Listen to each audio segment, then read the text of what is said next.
বহুকাল আগে ময়নামতি গ্রামে টিক্কা নামের একজন লোক বাস করত। আকৃতিতে সে ছিল অনেক লম্বা। লম্বা হওয়ার কারণে লোকেরা তাকে খুব মান্য করত। একদিন, কি গো, বাইরে অমন হচ্ছে, যুদ্ধ লাগলো নাকি? আমি তো নাকে আগুনের পোড়া গন্ধ পাচ্ছি। চলো তো বাইরে গিয়ে দেখি ব্যাপারখানা কি। হায় হায় হায়, এ কি সর্বনাশ হলো গো আমার! আগুন যে পুরো ছড়িয়ে গেছে। তানিয়া, এখন আমরা কি করব? আর কি করব, চলো মামুন ভাইয়ার বাড়িতে যাই।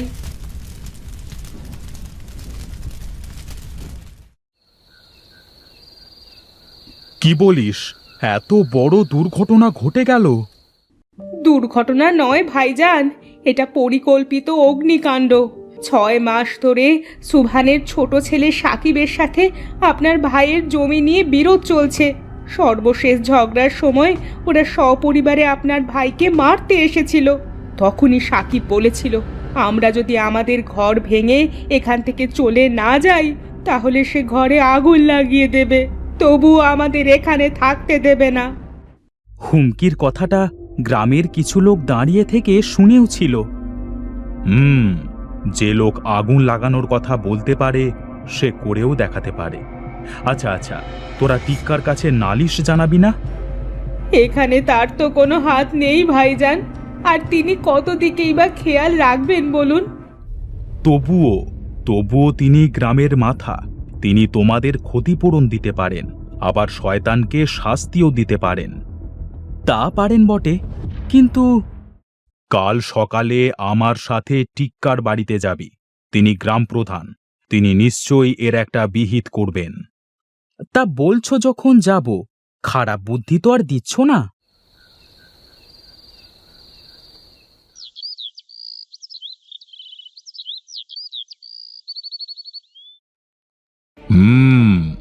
তোমাদের প্রতি অন্যায় নিশ্চয়ই হয়েছে, তোমরা এর সুবিচার পাবেই পাবে।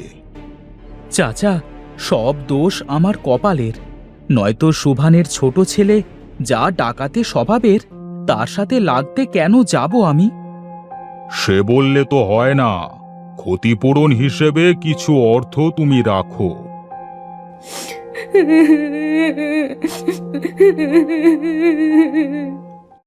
কেঁদো না মা, কেঁদো না, নিজের বাসস্থান ঠিক করে নিও। এই নাও। আপনার অশেষ দয়া চাচা। সাকিব, ভুলের মাসুল তোমাকে গুনতেই হবে।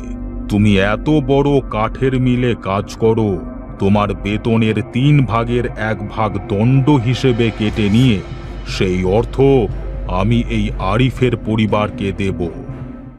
আমি আমার ভুল স্বীকার করছি প্রধান সাহেব, এই দণ্ড আমি মাথা পেতে নিলাম। কি হে ভাই, আমি বলেছিলাম না উনি আমাদের গ্রাম প্রধান। উনি থাকতে কারোর কোনো সমস্যা হতেই পারে না।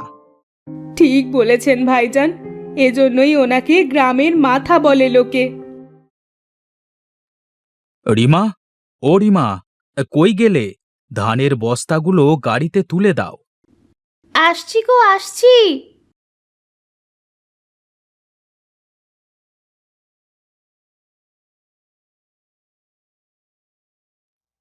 বুঝলে বউ, আজ তোমার বড় মেয়ে তন্নির জন্য 1 জোড়া রূপার নূপুর কিনে আনবো। সত্যি বলছো? সত্যি তুমি নূপুর কিনে আনবে ওর জন্য? হ্যাঁ গো, মেয়েটার কত শখ 1 জোড়া নূপুরের। দিন মজুর আমি, ওর সব শখ তো পূরণ করতে পারি না। এবার ধান বিক্রি করে না হয় এই শখটাই পূরণ করি। ধনে নয়, মনেই মানুষের আসল পরিচয়। তোমার মনটা অনেক বড় গো তুহিন, তোমার মনটা অনেক বড়।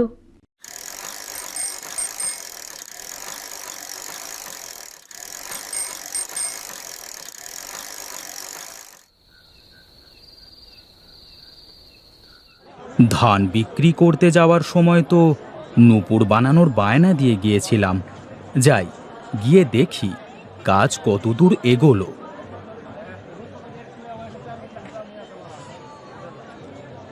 আরে তুহিন ভাই যে, আপনার কথাই ভাবছিলাম।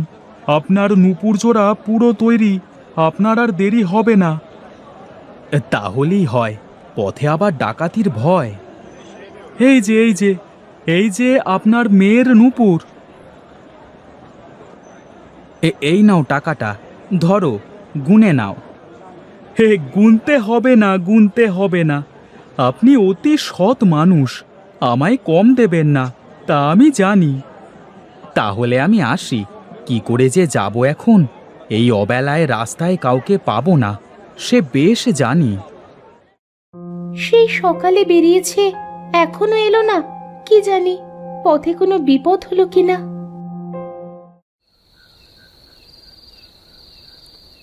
যা ভেবেছিলাম তাই, একজনকেও পেলাম না। সামনে জঙ্গলের পথ, মনে হচ্ছে আজ কপালে দুর্ভোগ আছে।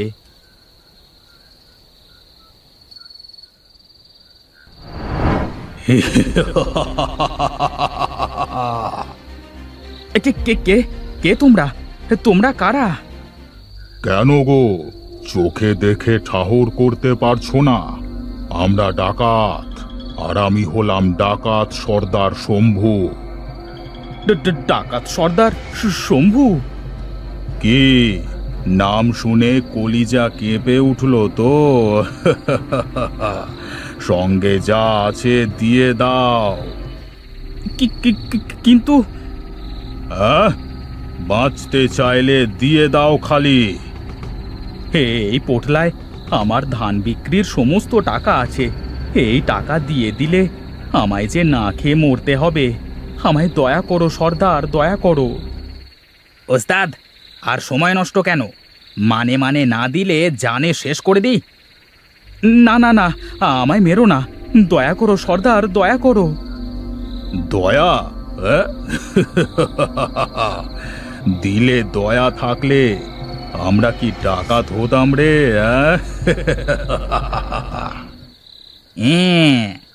মানে মানে তো আর দিলি না, এবার নিজের জীবন দে। হ্যাঁ,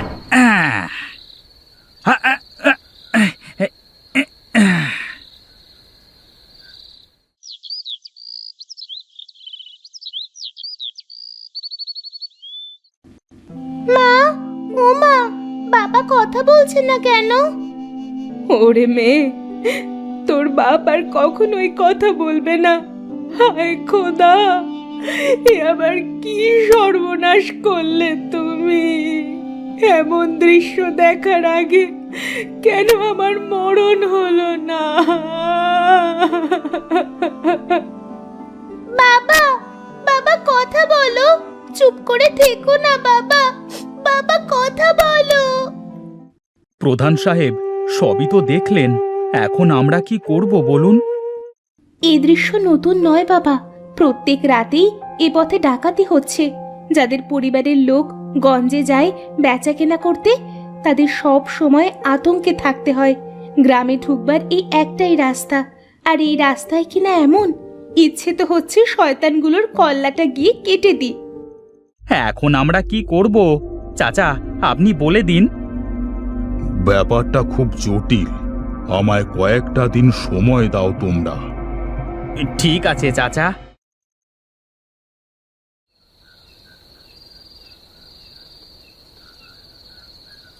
শোনো, এই এক সপ্তাহে আমি ডাকাতদের নিয়ে অনেক গবেষণা করেছি, নিয়েছি ওদের চালচলন সম্পর্কে খোঁজ। তারপর অনেক ভেবে চিন্তে আমি একটা সিদ্ধান্তে পৌঁছেছি। এখন আমার তোমাদের সাহায্যের দরকার। আপনার মুখ থেকে বেরোনো ছোট্ট একটা কথাও আমাদের কাছে খুব মূল্যবান চাচা। আপনি শুধু আদেশ দিন কি করতে হবে, তারপর দেখুন আমরা কিভাবে তা পালন করি। তাহলে শোনো। আপনি নিশ্চিন্তে থাকুন চাচা, যা বলেছেন তা সকালেই প্রচার হয়ে যাবে। এখন তাহলে তোমরা আসো।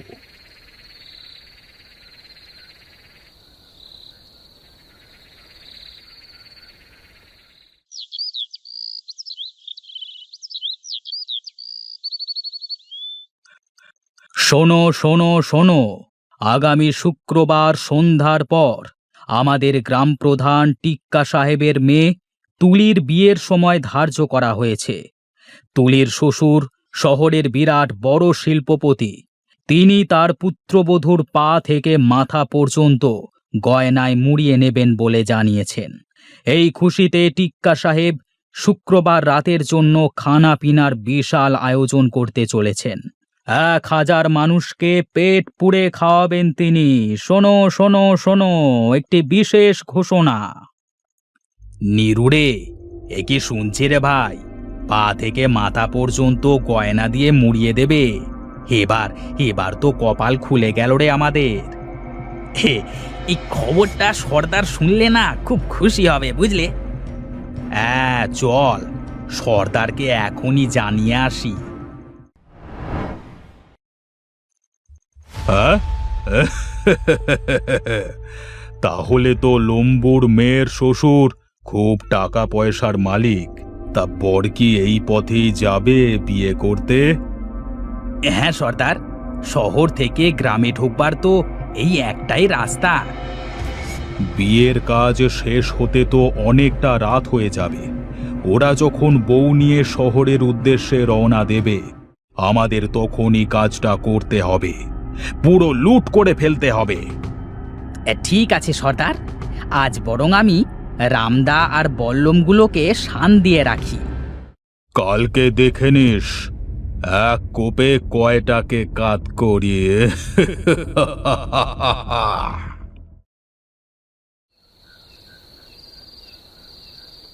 এই সর্দার, অস্ত্রগুলোতে ধার দেওয়া হয়ে গেছে। এই দেখো কেমন চমকাচ্ছে, দেখো। বাহ বাহ বাহ, বেশ বেশ। এবার অস্ত্রগুলোকে গোপন জায়গায় রেখে আয়। আগামীকাল রাতের আগে বের করা যাবে না। তাই যাচ্ছি সর্দার।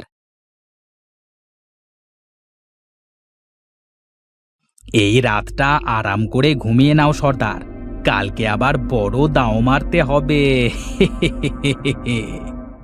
আর ঘুম, সকাল থেকে মাথাটা প্রচণ্ড ব্যথা করছে। নিরু আসুক, ঘুমের ঔষধ খেয়ে 3 জনে একসাথে ঘুমাবো। কই, সবাই তৈরি তো? হ্যাঁ চাচা, আমরা সবাই অস্ত্র নিয়ে তৈরি।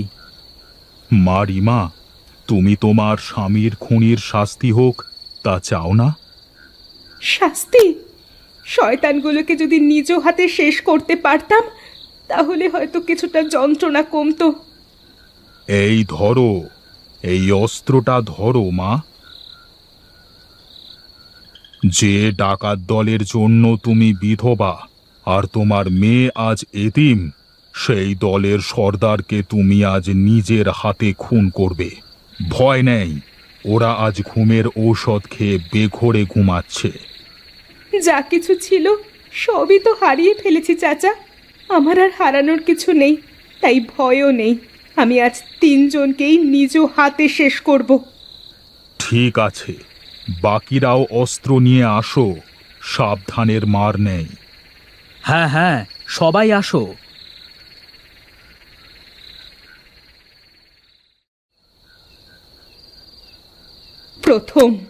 প্রথম সর্দারকে মারি।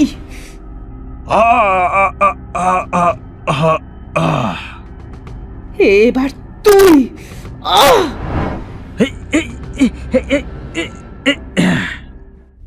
এবার হিরো।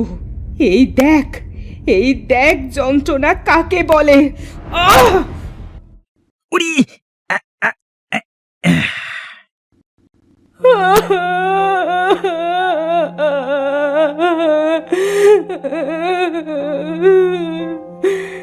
কি শান্তি। এবার আমি মরে গেলেও আর কোনো কষ্ট নেই। সে কি, কাঁদছো কেন মা? কান্না থামাও, কান্না থামাও। শোনো, যার জন্ম আছে তার মৃত্যুও আছে। একের মৃত্যুতে অন্যের জীবন থেমে থাকতে পারে না।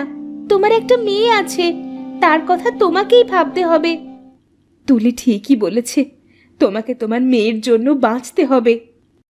আর মা, আজ থেকে তোমার মেয়ের দায়িত্ব আমার। আমার মেয়ে যেভাবে আদরে বড় হচ্ছে, ঠিক সেইভাবেই তোমার মেয়েও যত্নে বড় হবে। তুমি আর ওই বাড়িতে একলা থাকবে না। আজ থেকে আমার বাড়িতে মেয়েকে নিয়ে শান্তিতে থাকবে।